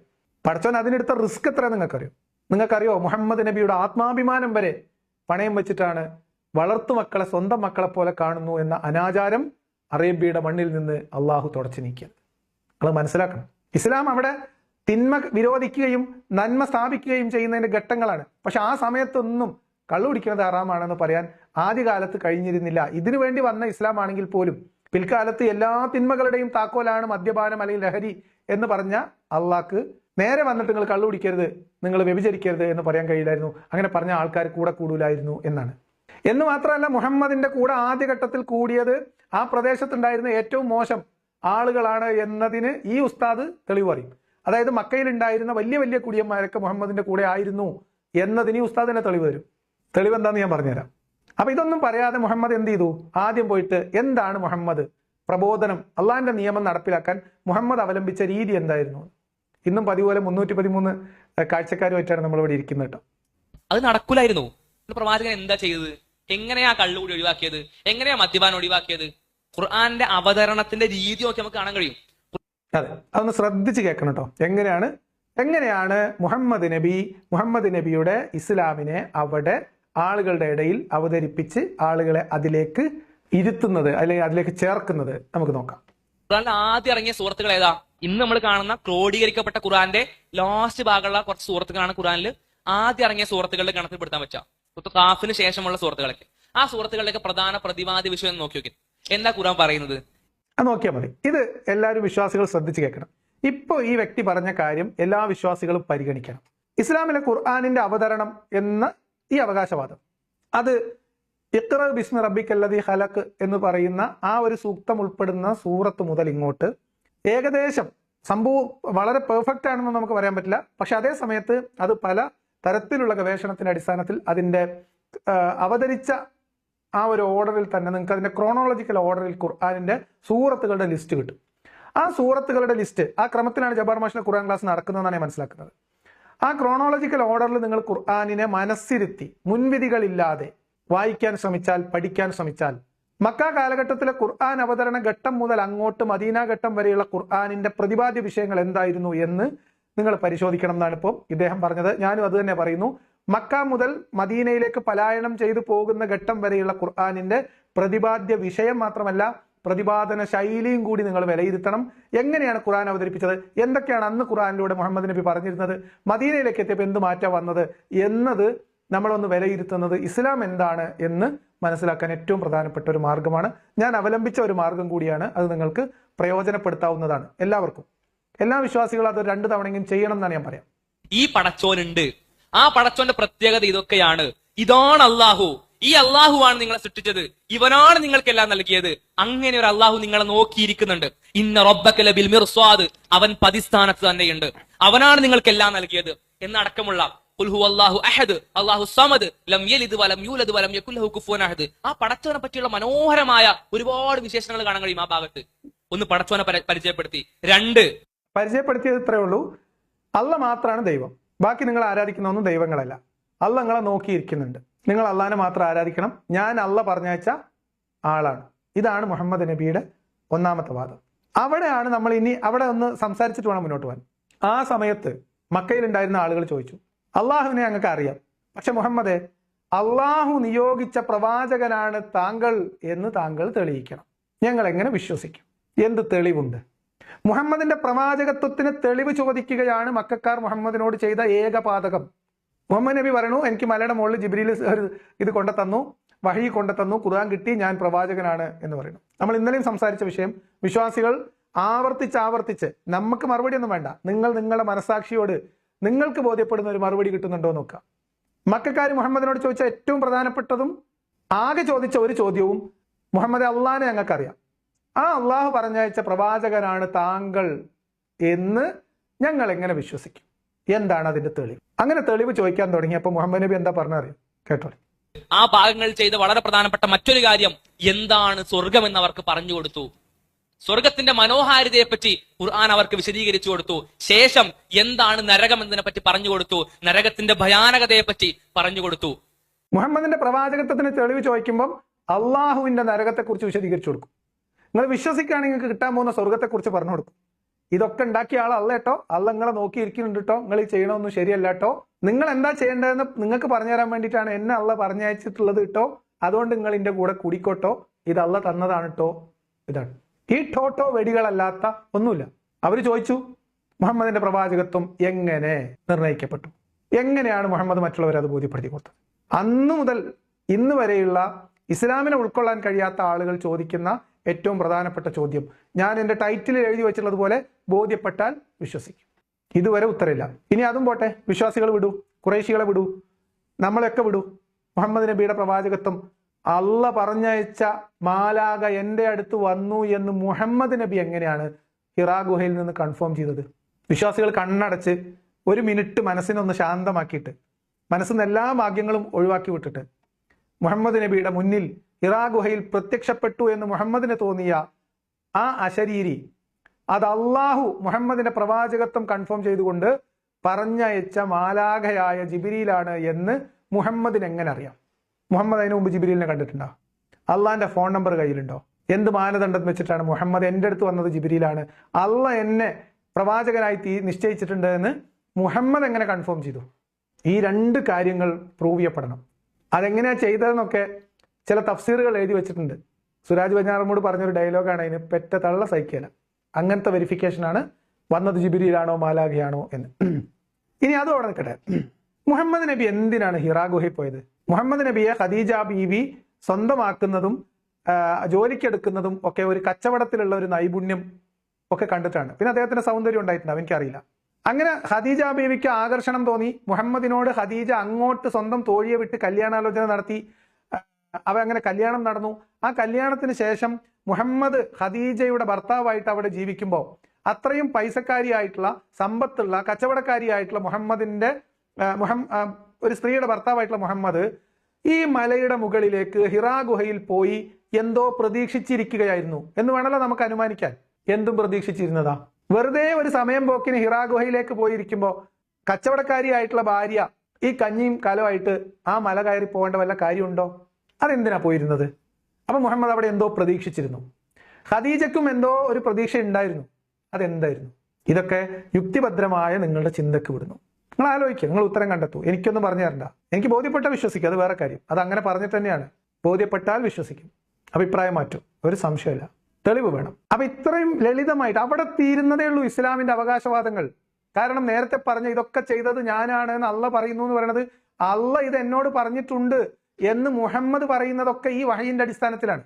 മുഹമ്മദിന്റെ അടുത്ത് വന്ന ജിബിരിയിലെ മുഹമ്മദ് എന്തിന് ഹിറാ ഗുഹയിൽ പോയി തപസ്സിരുന്നു? മുഹമ്മദിന് അള്ളാനെ നേരത്തെ പരിചയമുണ്ട? ജിബിരിയിൽ വരുമെന്ന് മുഹമ്മദിനോട് ആരെങ്കിലും പറഞ്ഞിരുന്നോ? അപ്പൊ ഈ കഥകളൊന്ന് കണക്ട് ചെയ്താൽ മതി. ഇതൊക്കെ നമ്മൾ ഭാവിയിൽ നിങ്ങൾ ഇതിന്റെ വിശദാംശങ്ങൾ മറ്റൊരു രീതിയിൽ നിങ്ങളുടെ മുമ്പിലേക്ക് എത്തും എന്നാണ് ഞാൻ പ്രതീക്ഷിക്കുന്നത്. അതൊരു സസ്പെൻസ് ആയിട്ട് തൽക്കാലം ഇരിക്കട്ടെ. അപ്പൊ ഇത്രയാണ് കാര്യങ്ങൾ. അപ്പൊ അടിസ്ഥാനപരമായിട്ട് ഒരു തെളിവില്ലാത്ത ഇസ്ലാം എന്ന് പറയുന്ന ഈ മതത്തിന്റെ ദൈവികതയ്ക്ക് അവരുന്നയിക്കുന്ന അവകാശവാദത്തിന്റെ തെളിവ് വട്ടപ്പൂജയാണ്. അന്ന് മുതൽ ഇന്ന് വരെ ഇസ്ലാം വിമർശകർ, ഇസ്ലാമിനെ അംഗീകരിക്കാത്തവർ ഇത് ബോധ്യപ്പെടാത്തതുകൊണ്ട് അംഗീകരിക്കാത്ത. അതുകൊണ്ട് വെറുതെ അപ്പൊ പിന്നെ എന്താ ചെയ്യാ? അംഗീകരിക്കാത്ത ആൾക്കാരെ പ്രാകുക, നിങ്ങളെ നരകത്തിലിട്ട് പൊരിക്കുന്ന പറയാം. വിശ്വസിക്കാത്തവർ വഴിപഴച്ചവരാണെന്ന് പറയാം. വിശ്വസിക്കാത്തവരെ പടച്ചോ ശപിച്ചിട്ടുണ്ട് എന്ന് പറയാം. അവർ നിത്യ നരകത്തിലായിരിക്കും എന്ന് പറയാം. അവർ ജന്തുക്കളെക്കാൾ മോശക്കാരാണെന്ന് പറയാം. അവർ അഴുക്കാണെന്ന് പറയാം. അവർ നജസാണ്, വൃത്തികേടാണെന്ന് പറയാം. അവരുമായിട്ട് സൗഹൃദം കൂടരുത് എന്ന് പറയാം.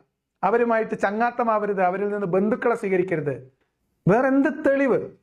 ഞാൻ ചോദിക്കുന്നത്, എന്ത് തെളിവ്? മുഹമ്മദിന്റെ അടുത്ത് ജിബിരിയിൽ വന്നപ്പോൾ അള്ള പറഞ്ഞയച്ച ജിബിരിയിലാണ് ഇന്റെ അടുത്ത് വന്നത്, ഞാൻ പ്രവാചകനാണ് എന്ന് മുഹമ്മദ് എങ്ങനെ കൺഫേം ചെയ്തു? ഇതാണ് എന്റെ ഒന്നാമത്തെ തെളിവ് ചോദ്യം. ഒന്നാമത്തെ ചോദ്യം. രണ്ടാമത്തെ ചോദ്യം, മുഹമ്മദിന് അതെങ്ങനെയെങ്കിലും ബോധ്യപ്പെട്ടിട്ടുണ്ടെങ്കിൽ അതിനെന്ത് തെളിവാണ് മുഹമ്മദ് മറ്റുള്ളവർക്ക് കൊടുത്തത്? അത് മറ്റൊരാൾക്ക് ബോധ്യപ്പെടാത്ത കാലത്തോളം. കാരണം മുഹമ്മദിനെ പോലെ മറ്റു മനുഷ്യരെല്ലാവരും അള്ളാഹിന്റെ സൃഷ്ടിയാണ്. അപ്പൊ ഞാൻ പറഞ്ഞയച്ചതാണെന്ന് പറഞ്ഞിട്ട് നിങ്ങളുടെ അടുത്ത് ആൾക്കാർ വന്നാൽ നിങ്ങൾ എങ്ങനെ അത് ഞാൻ പറഞ്ഞയച്ച ആളെന്ന് കൺഫേം ചെയ്യും? ഇനി നിങ്ങൾക്ക് അങ്ങനെ തോന്നിയാൽ നിങ്ങൾ അതെങ്ങനെ മറ്റൊരാളോട് പറയും? അതാണ് ഇതിനകത്തുള്ള പ്രശ്നം. ഇതിന്റെ കെട്ടഴിക്കണം. അപ്പൊ ശരിയോ? അള്ളാഹു ഈ കർട്ടന്റെ പുറകുന്ന് മാറി വരണം. ഇതൊക്കെ ഞാനാണെന്ന് പറയല്ലാത്ത ഒരു തെളിവും. വിശ്വസിക്കാത്തവരെ നരകം കൊണ്ട് ഭയപ്പെടുത്തുക എന്ന പ്രക്രിയയാണ് മുഹമ്മദ് അവിടെ ചെയ്തത് എന്നും, ഓഫറുകൾ കൊടുത്ത് പ്രലോഭിപ്പിക്കുകയാണ് മുഹമ്മദ് അവിടെ ചെയ്തത് എന്നുമാണ് ഈ യുവ ഉസ്താദ് നമ്മളോട് വിശദീകരിക്കുന്നത്. കേട്ടോളി. എന്റെ കുട്ടിയെ കൊടുത്തിട്ടാണെങ്കിലും, എന്റെ കുട്ടിയെ പകരം കൊടുത്തിട്ടാണെങ്കിലും ശിക്ഷയിൽ നിന്ന് എനിക്ക് ഇളവ് ലഭിക്കുമെങ്കിൽ ഞാൻ എന്റെ കുട്ടിയെ കൊടുക്കുമായിരുന്നു എന്ന് പറയുന്ന അവസ്ഥയിലേക്ക് ആളുകൾ പോകുന്ന അതിഭയാനകമായ അവസ്ഥ നരകത്തിനുണ്ട് എന്ന് അവരെ ബോധ്യപ്പെടുത്തി കൊടുത്തു. എങ്ങനെയാ മുഹമ്മദിനോട് ആള് നിന്നത്? ഈ ഭയത്തിനടിമപ്പെട്ടവർ എന്റെ കുഞ്ഞിനെ കൊടുത്തിട്ടാണെങ്കിലും നരകശിക്ഷയിൽ നിന്ന് രക്ഷപ്പെട്ടാൽ മതി എന്ന ഒരു മാനസികാവസ്ഥയിലേക്ക് കുറച്ച് മനുഷ്യരെ കൊണ്ടെത്തിക്കാൻ മുഹമ്മദിന് കഴിഞ്ഞു എന്നാണ് ഇദ്ദേഹം പറഞ്ഞത്. ആ ബോധ്യത്തിലേക്ക് എത്തപ്പെട്ടവരാണ് മുഹമ്മദിന്റെ അനുയായികളായിട്ട് ഉണ്ടായത് എന്ന് മാത്രമല്ല, ആ പ്രദേശത്തെ ഏറ്റവും കേടികളായിട്ടുള്ള ആളുകൾ മുഹമ്മദിന്റെ പക്ഷത്തായിരുന്നു എന്ന് നിരവധി സംഭവങ്ങൾ ഇസ്ലാമിന്റെ ചരിത്രം എന്ന് ഇവര് പറയുന്ന ഇസ്ലാമിക പുസ്തകങ്ങളിൽ എഴുതി വെച്ചിട്ടുള്ള ചരിത്രം മാത്രം പഠിച്ചാൽ ഇരു പക്ഷത്തുള്ള ആളുകൾ തമ്മിലുള്ള സംസാരങ്ങൾ, സംഘട്ടനങ്ങൾ, യുദ്ധക്കളത്തിൽ നടന്നിട്ടുള്ള വാഗ്വാദങ്ങൾ, അങ്ങോട്ടും ഇങ്ങോട്ടുള്ള സംസാരങ്ങൾ എന്തെടുത്ത് നിങ്ങൾ പരിശോധിച്ചാലും. ഇപ്പൊ ഹിന്ദ് ഹംസയുടെ കരൾ കടിച്ചു തുപ്പിയത് എന്തിന്? നമ്മൾ സംസാരിച്ചതാണ്. അതേപോലെ തന്നെയാണ് അബൂലഹബിന്റെ കഥ. അബൂലഹബിന്റെ ഇരു കരങ്ങളും നശിച്ചിരിക്കുന്നു എന്ന് മുഹമ്മദ് ശാപപ്രാർത്ഥന നടത്തി ഖുർആനിൽ ആയത്തിറക്കി. അള്ള സ്വന്തം സൃഷ്ടിയെ ശപിക്കാൻ ഖുർആനിൽ ആയത്തിറക്കി. ലോകാവസാനം വരെയുള്ള മുസ്ലിങ്ങൾ ഫാത്തിഹ സൂറത്ത് കഴിഞ്ഞിട്ട് നിസ്കാരത്തിൽ ഇങ്ങനെ ഓതുകയാണ്, തബ്ബത് യദാ അബീ ലഹബിൻ വതബ് മാ അഗ്നാ അൻഹു മാലുഹു വമാ കസബ്. എന്താ ഇതിന്റെ അർത്ഥം? അബൂലഹബിന്റെ ഇരു കരങ്ങളും നശിച്ചിരിക്കുന്നു, അവന്റെ സന്താനവും മുതലും ഒന്നും അവർക്ക് ഉപകാരപ്പെട്ടില്ല, നരകത്തിലാണ്, പിന്നെ അയാളുടെ വിറക് ചുമട്ടുകാരിയായിട്ടുള്ള ഭാര്യയും എന്ന് തെറി വിളിക്കുകയാണ് ഒരു സ്ത്രീയെ. എന്തിന്റെ പേരിൽ? എന്നിട്ട് ഈ അള്ളാഹുവിന്റെ ശാപം കൊണ്ട് അബൂലഹബ് ദുഷിച്ച് മരിച്ചു, പുഴുത്തു മരിച്ചു എന്നൊക്കെ വിശ്വാസികൾ ഊറ്റം കൊള്ളുന്നുണ്ട്. അള്ളാഹുവിന്റെ ഈ ശാപം അബൂലഹബിനെ ബാധിച്ചത് എങ്ങനെ? ഞാൻ ഉമർബായും കൂടിയും ആ വിഷയമാണ് അടുത്തതായിട്ട് നിങ്ങളുടെ മുമ്പിൽ സംസാരിക്കാൻ പോകുന്നത്. വിശ്വാസികൾ മനസ്സിലാക്കി വെക്കണം, ആലോചിച്ചെടുക്കണം. പ്രാക്ക് ചീത്തവിളി. നിങ്ങൾ ആലോചിച്ച് നോക്കൂ, വിശ്വാസികളുടെ മനോനിലയാണ് ഇപ്പൊ ഇദ്ദേഹം പറഞ്ഞത്. സ്വന്തം മക്കളെ കൊടുത്തിട്ടായാലും, കുരുതി കൊടുത്തിട്ടായാലും, കുരുതി മീൻസ് പകരം കൊടുത്തിട്ടായാലും ഈ നരകത്തിൽ നിന്ന് രക്ഷപ്പെട്ടാൽ മതിയായിരുന്നു എന്ന തരത്തിലേക്ക് ഭയാനകമായിട്ടുള്ള നരകഭീതി അവരിൽ വളർത്താൻ മുഹമ്മദിന് സാധിച്ചു എന്നിടത്താണ്. അവിടെ അതിന് മുകളിലാണ് ഇസ്ലാമിന്റെ ശരിതെറ്റുകൾ പോലും മുഹമ്മദ് സ്ഥാപിച്ചത് എന്നാണ് ഇദ്ദേഹം പറയുന്നത്. ബാക്കി നിങ്ങൾ കേട്ടോ. ഈ നരകത്തെ പറ്റി പഠിപ്പിച്ച്, ഈ സ്വർഗത്തെ പറ്റി പഠിപ്പിച്ച്, ഈ സ്വർഗവും നരകവും ഒരുക്കിയിട്ടുള്ളത് നിന്നെ പടച്ചവനാണ് എന്നും അവൻ ഈ സ്വർഗത്തിലേക്കാണോ നരകത്തിലേക്കാണോ നീ പോകേണ്ടത് എന്ന് തീരുമാനിക്കാൻ ചില പ്രത്യേക മാനദണ്ഡങ്ങളും നിയമങ്ങളും നൽകിയിട്ടുണ്ട് എന്നും അവനെ ആരാധിക്കലാണ് നിന്റെ ജീവിതത്തിന്റെ ധർമ്മമെന്നും ഖുർആൻ ആദ്യം ആ സമൂഹത്തെ പഠിപ്പിച്ചു.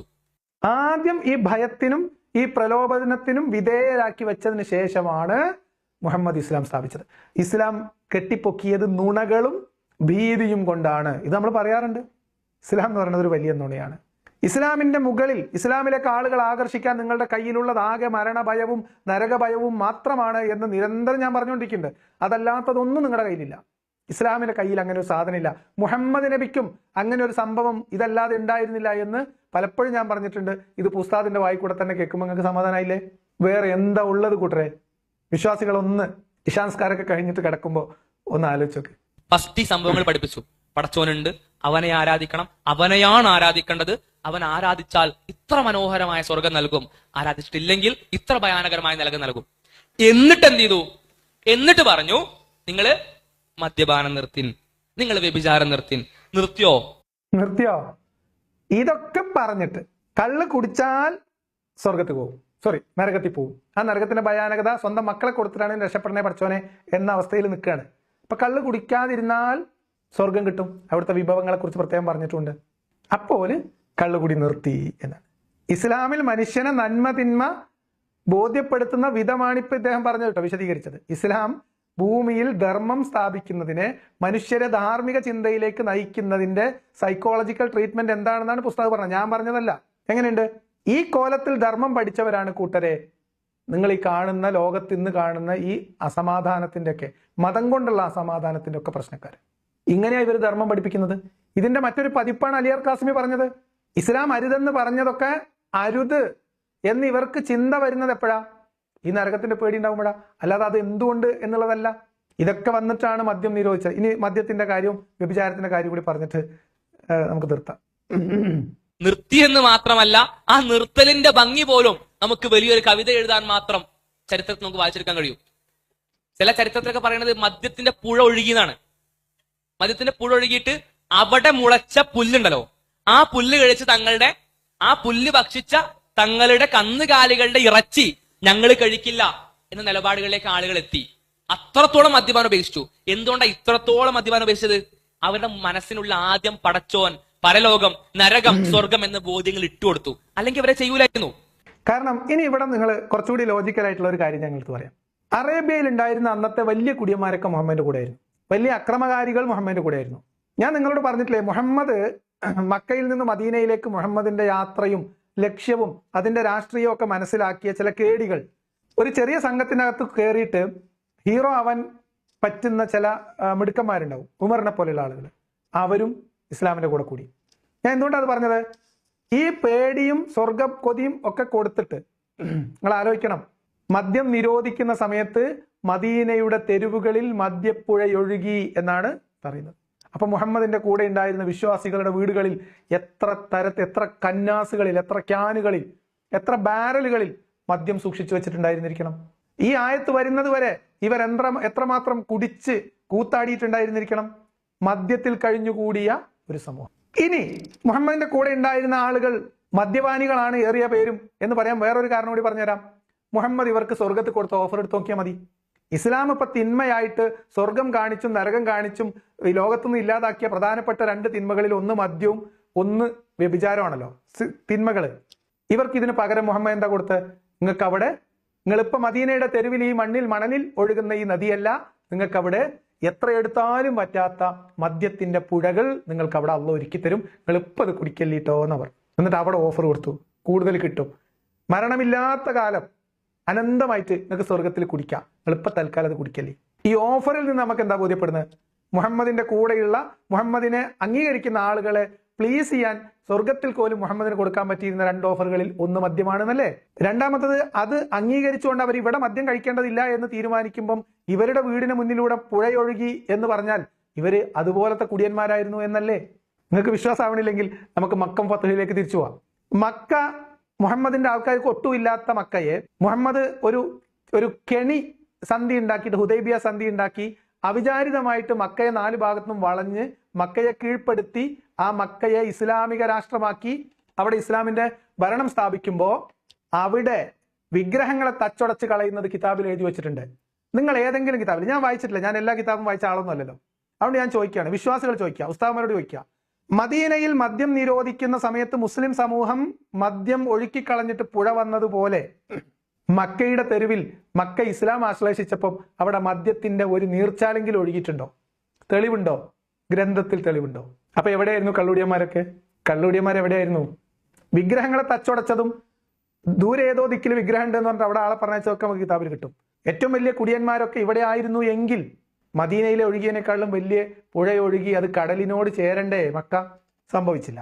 ഈ 2-3 സംഭവങ്ങൾ നിങ്ങൾ ലോജിക്കലി കണക്ട് ചെയ്താൽ അതിന്റെ കുട്ടൻസ് നിങ്ങൾക്ക് മനസ്സിലാവും.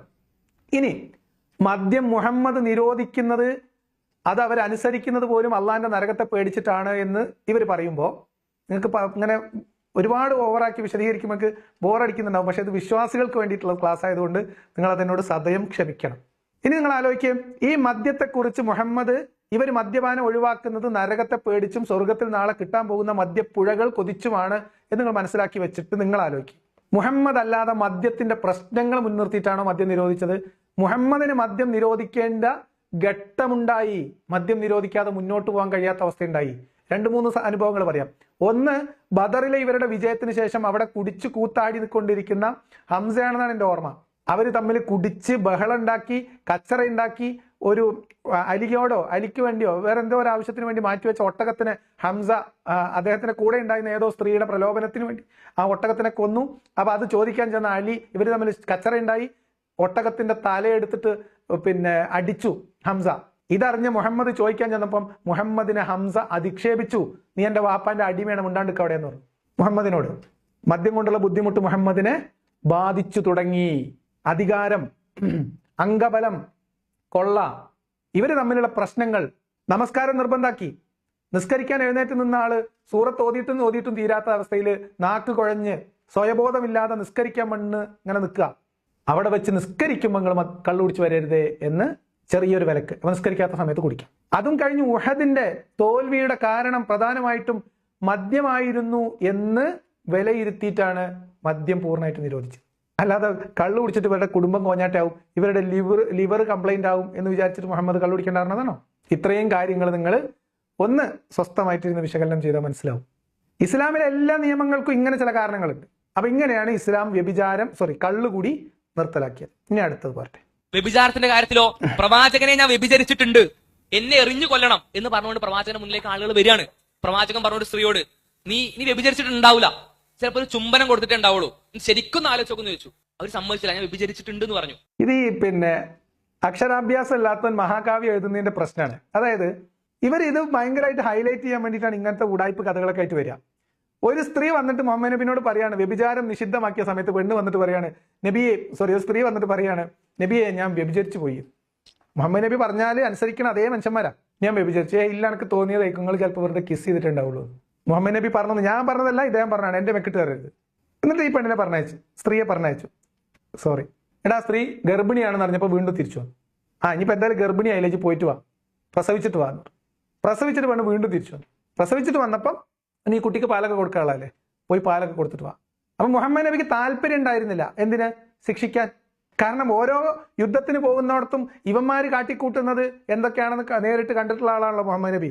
അപ്പോഴാണ് ഈ നിയമത്തിൽ വിശ്വസിച്ച് ആത്മാർത്ഥം, അങ്ങനെ ഉണ്ടാവില്ല കുറച്ച് ആൾക്കാർ, ഈ പേടി ശരിക്കും കുടുങ്ങിയിട്ട് ഈ തെറ്റിനുള്ള ശിക്ഷ ഇവിടുന്ന് തന്നെ വാങ്ങിയാൽ സ്വർഗത്തിന് അത് ഒഴിവായി കിട്ടുമെന്ന് അറിയാൻ വേണ്ടിയിട്ടായിരിക്കും വിശ്വാസത്തിലുള്ള ആത്മാർത്ഥം കൊണ്ട് ഒരു സ്ത്രീ പുറകെ നടക്കുക, ശിക്ഷിക്കാറുണ്ട്. കൂടെ നടക്കുന്നവന്റെ ഈ കുന്തളിപ്പൊക്കെ കാണുന്ന ആൾക്ക് ഈ സാധു സ്ത്രീനോട് അലിവ് തോന്നിയിട്ടുണ്ടാവും. അല്ലാതെ ഇപ്പൊ എന്താ നമ്മളതിന് പറയാം? അതല്ലെങ്കിൽ അള്ളാന്റെ നിയമം നടപ്പിലാക്കാതെ ഒരു ഭരണാധികാരി പക്ഷപാതിത്വം കാണിക്കാൻ പാടുണ്ടോ? എന്താവട്ടെ, ആ സ്ത്രീ അങ്ങനെ പിന്നെയും വന്നുകൊണ്ടിരുന്നു. അത്രമേൽ ആളുകൾ വ്യഭിചാരത്തെ എതിർത്തു എന്നത്. അവര് ഗർഭിണിയായി, ഓക്കെ നീ പ്രസവിക്കുന്നവരെ കാത്തിരിക്കുന്നു. പ്രവാചകൻ പിന്നെ അന്വേഷിച്ചു തന്നൊന്നുമില്ല കേട്ടോ. ശിക്ഷ കൊടുക്കാതിരിക്കാൻ വേണ്ടിയിട്ട് പ്രവാചകൻ പ്രത്യേകം അവർ അങ്ങോട്ട് അന്വേഷിച്ച് ചെല്ലുകയും ചെയ്തില്ല. പ്രസവിച്ചതിന് ശേഷം സ്ത്രീ വീണ്ടും വന്നു. പ്രവാചകൻ എനിക്ക് ശിക്ഷ തരണം, ഞാൻ പ്രസവിച്ചു കഴിഞ്ഞു എന്ന് പറഞ്ഞു.